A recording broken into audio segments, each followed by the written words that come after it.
The film begins with a poem. At first, there is only the moon, but she is lonely. She wants someone's company. From that desire, morning comes, the sun rises, and light spreads everywhere. But behind the light, in the darkness, something else exists, something wandering, away from the light. Their child, who has been asleep for a long time, now awakens. The poem hides a deep meaning, which is revealed later in the film. The next scene shows a village. Inside a house, a woman named Magpie sits at the dinner table with her 2 sons. It is revealed that David is her stepson, while the younger one, John, is her own child. Soon it becomes clear that Magpie has made a plan for her husband, Howard, but this plan is not a surprise of joy. It is to kill him. Howard arrives home. Magpie mixes something into his tea, and he drinks it all. Later, they both go into the forest to cut wood, but Howard feels weak. The tea was poisoned. Meanwhile, Magpie's father, the village pastor, gives a lecture to the community about religion. He tells them that they are chosen by God to serve their faith. Back in the forest, Magpie places Howard's hand on a thick wooden log to cut it off and kill him. She hesitates, lacking the courage. Then she drinks alcohol, gathers strength, and finally cuts off his hand, killing him. The moment her husband dies, she sees a creature with glowing white eyes and 2 large horns. At the same time, the pastor continues his sermon. Suddenly, Magpie enters, covered in blood. The whole community is shocked and afraid, including her father. Later, the pastor speaks with his assistant, Fred. Fred says Magpie claims her husband's death was an accident. The pastor, however, instructs him to keep an eye on Magpie. Magpie and her 2 children then head toward the pastor, but on the way they meet him and Fred. Being deeply religious, the pastor shows no mercy toward his daughter after the incident. He forces her to work hard in the fields and scolds her constantly. The village follows old traditions where women are treated as inferior to men. Magpie feels suffocated by this. Her marriage was forced by her father, something she never wanted. Even John was late for class that day. He explains they were talking about birds, which caused the delay. David adds to his words, but the pastor yells, saying he is speaking to his own grandson, not David. This reveals the pastor's dislike for David, even though he himself arranged Magpie's marriage, knowing she already had a son. Later, everyone goes to work, and the pastor again tells Fred to watch over Magpie. At the work site, Magpie and David work together. Andrea, another woman, mocks David for being late and working among women. Magpie stops her, but Andrea insists that Howard would never tolerate this. She praises the dead man, saying he was a good person who kept their family stable. Hearing this, Magpie becomes angry. She reminds Andrea that Howard once beat David so badly that he nearly died. This reveals that Howard was cruel, not good, and this cruelty was one of the reasons she killed him. The argument between Magpie and Andrea grows heated. Suddenly, Andrea's daughter collapses, shaking strangely as if having a seizure. Andrea accuses Magpie of harming her daughter with some dark power. Not wanting to get trapped in further trouble, Magpie quickly leaves the place with her son. Magpie leaves, but suddenly Andrea and her husband, Sam, appear in front of her. Sam threatens Magpie, warning her to stay away from his family. They believe she is a witch who has cast witchcraft on their daughter. Magpie knows this is untrue, yet Sam accuses her, saying she can fool everyone but not him. He even claims that Howard's death was not an accident, but a murder committed by her. He adds that he does not care if she is the pastor's daughter, spitting on her face before leaving. At that moment, Magpie again sees the creature with glowing white eyes and horns. She tells Sam that his daughter feels something, pain, and he is the one responsible for it. After saying this, Magpie walks away. It is then revealed that Magpie has a secret relationship with her own stepson, David. Meanwhile, the pastor talks with Fred. He explains that villagers suspect Magpie of witchcraft, and Andrea has even stopped coming to work because of her. The pastor believes his daughter needs a new husband and suggests Fred should marry her, claiming it is best for her. He also tells Fred to talk to David while he himself will speak directly with Magpie. That night, Sam drinks heavily and enters his daughter's room with bad intentions. He prepares to harm her, confirming the pain Magpie had sensed earlier. Before he can act, the horned creature with white eyes appears and brutally kills him. The next day,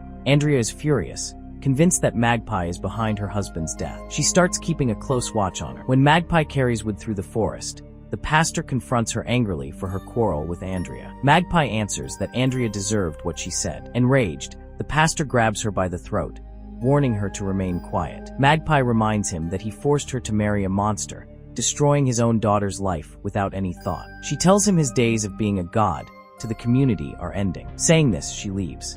Andrea continues to follow Magpie. She sees something shocking, but it is not revealed. The scene then shifts to Fred, who visits David. They were once good friends, but family conflicts broke their bond, and they had not spoken for a long time. Fred explains that the pastor has asked him to marry Magpie. He also asks if David and the others plan to return to work. David mocks him, asking when he will stop being the pastor's servant. Fred replies that he truly cares for them and that work is necessary for survival. The two reconcile and hug. Fred then admits that although the pastor wants him to marry Magpie, he does not want this because he loves someone else. David responds that he already knows about this. At that moment, David applies black liquid paint onto Fred's neck. Later that night, Fred is again with David, who paints more black patterns on his body. Magpie is also there, allowing the same ritual to be done on her. The creature appears before Fred. It becomes clear that David and Magpie already know about this entity. Magpie asks Fred if he wants to live his whole life in lies. Through these words, she tries to turn him against the pastor, who controls everything in the village. Suddenly, Fred realizes the truth. He cannot understand if what he sees is a dream or reality, but he quickly sketches the creature.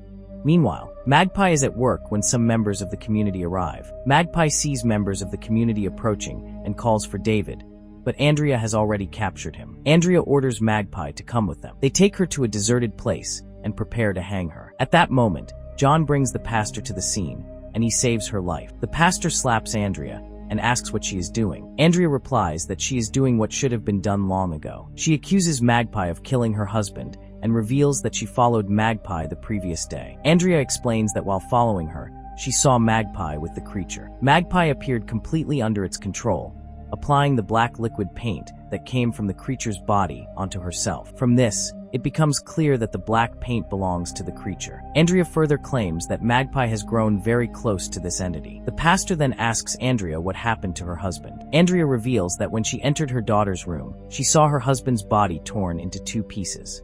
She believes that either Magpie did it herself or made the creature do it. Magpie insists that Andrea is lying. Andrea declares she will no longer work with Magpie, but the pastor silences everyone, saying they must not speak until the truth is found. He orders the community back to work. It is shown that the creature still lurks in the forest. Later, the pastor visits his daughter, who suffers from a high fever. He asks what she did to Sam. Magpie answers that she only gave him what he deserved and bursts into laughter. The pastor then shows her the sketch of the creature drawn by Fred. Magpie says she must go to it and laughs hysterically. The pastor locks her inside alone. Fred arrives and realizes everything he experienced with the creature was real. The pastor denies knowing about it, but by now the villagers have turned against him. Determined to punish his daughter, the pastor takes Magpie into the wilderness with the villagers. She is tied up while everyone throws tomatoes at her, calling her guilty and a witch.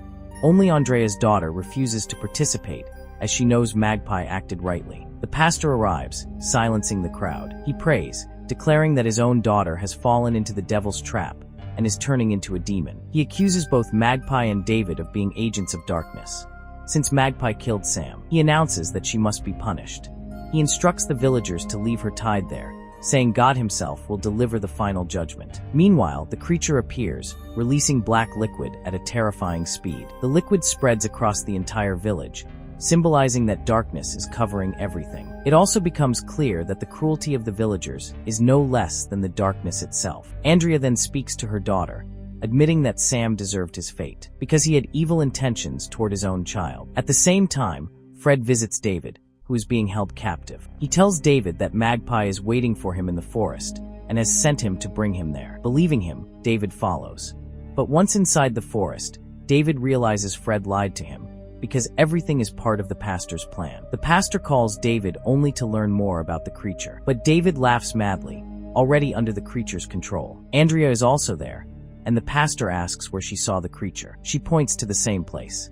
David warns them that no one can kill it. The pastor insists it can be killed, then suddenly kills Andrea. After that, he also kills David, having learned about David's secret relationship with Magpie. He kills Andrea because she was turning the villagers against him, and David because he was controlled by the creature. The pastor then instructs Fred to tell the villagers that Andrea was killed by the creature and David attacked them, so Fred had to kill him in self-defense. As they prepare to leave, Fred catches a glimpse of the creature. Meanwhile, the pastor tends to Magpie, showing that he truly cares for his daughter. He killed Andrea for Magpie's sake and locked her in a room to keep her safe.